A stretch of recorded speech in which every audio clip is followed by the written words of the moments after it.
उपस्थित यहाँ पर सभी अतिथिगण एवं वृद्धजनों को मैं यथायोग्य प्रणाम करता हूँ। मेरा विषय है महिला सशक्तिकरण। यत्र नार्यस्तु पूज्यन्ते रमन्ते तत्र देवता, यत्र नार्यस्तु पूज्यन्ते रमन्ते तत्र देवता। जहाँ नारी की पूजा होती है वहाँ देवता निवास करते हैं। यह युक्ति सबको विदित होगी। सब इस श्लोक का अर्थ भी समझते हैं, पर इसका अनुसरण करने योग्य इसको कोई नहीं समझता। हमें जरूरत है इसका अनुसरण करने की। या देवी सर्वभूतेषु शक्ति रूपेण संस्थिता, नमस्तस्यै नमस्तस्यै नमस्तस्यै नमो नमः। देवी स्वयं शक्ति स्वरूप है। हम उस देश के निवासी हैं, हम उस संस्कृति के परिचायक हैं, उस संस्कृति के द्योतक हैं जहाँ महिला को कभी सशक्त करने की आवश्यकता पड़ी ही नहीं। हमारे देश की महिलाएं स्वयं सशक्त थी। कभी आपने सोचने की कोशिश कीजिए कि महिला को हमें सशक्त करने की जरूरत पड़ी। महिला सशक्तिकरण से आप क्या समझते थे? महिला सशक्तिकरण समझने से पहले आप सशक्तिकरण को समझें। किसी व्यक्ति को योग्यता का विकास करना कि जिसके द्वारा वह सभी निर्णयों को ले सकें, उचित अनुचित का चुनाव कर सके। वही सशक्तिकरण की प्रक्रिया में हम एक प्रतिशक्तात्मक दृष्टिकोण के प्रति समझने के लिए एक जिसमें सबसे ज़्यादा हास केवल महिलाओं का हुआ, महिलाओं की हानि हुई, महिलाओं को ही कमतर माना गया, महिलाओं को नीचे समझा गया एक मानसिक संकीर्णता के कारण। इसके लिए हमें सबसे होगा महिला सशक्तिकरण क्या है? आध्यात्मिक, शारीरिक, बौद्धिक, मानसिक सभी स्तरों पर महिलाओं में आत्मविश्वास के स्तरों को भरपूर व सशक्त बनाना ही महिला सशक्तिकरण है। महिला सशक्तिकरण के द्वारा हम समाज को एक सुव्यवस्थित, सुसंगठित बना सकते हैं। अगर देश का विकास करना है तो महिलाओं का सशक्तिकरण होना बहुत जरूरी है। अगर हम महिलाओं के सशक्तिकरण की बात करते हैं तो महिलाओं के सशक्तिकरण बहुत से अधिकार हैं, जैसे समान वेतन का अधिकार।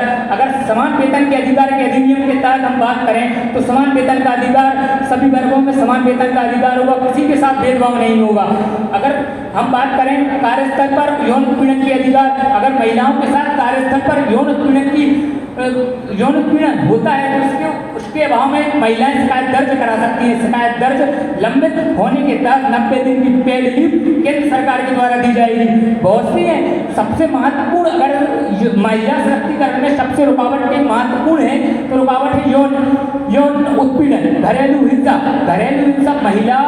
महिला सशक्तिकरण है, घरेलू हिंसा एक बहुत बड़ी रुकावट के रूप में आ रही है। एक सर्वे के अनुसार 5 महिलाओं में से प्रत्येक 2 महिला घरेलू हिंसा का शिकार हो रही है। तो आप समझ सकते हैं कि अगर महिला सशक्तिकरण हमें एक राष्ट्र बनाना है तो हमें इन व्याप्त कुरीतियों को समाज में से हटाना होगा। जो व्याप्त कुरीतियां हैं समाज में, उन कुरीतियों से कैसे हम निपटेंगे? हम ये सोचते हैं कि कभी कभी, और मैं अगर प्राचीन काल से बात करूं तो प्राचीन काल में गार्गी मैत्री के संवाद से पता चलता था कि प्राचीन काल में महिलाएं शास्त्रार्थ में रुचि रखती थी और मध्यकाल में आते आते स्थिति में गिरावट हुई। वही देखते हुए अगर मैं मानूं मध्यकाल में विभिन्न आक्रांताओं के कारण सबसे ज्यादा हानि महिलाओं की हुई है। भाई अगर मैं मानूं मैं इस देश का निवासी हूँ, अगर एक महिला एक बच्चे को अपने घर में 9 महीने धारण करके अपना जीवन यापन कर सकती है तो वो महिला कभी उसको सशक्त करने की आवश्यकता ही नहीं थी। मैं अपने आसपास के परिवेश में भी देखता हूँ कि मैं अलग सी सोच आ जाती है। अगर महिला किसी पद पर नियुक्त होती है तो महिलाओं में, व्यक्तियों में वो अलग से एक सोच नजरिया बदल जाता है, महिला है उससे नहीं होगा। और मैं देखता हूँ अगर कि ये सोच बदलनी होगी। सोच कब बदलेगी? जब आप अपनी सोच को विकसित करेगा, मानसिक संकीर्णता से उभरेगा।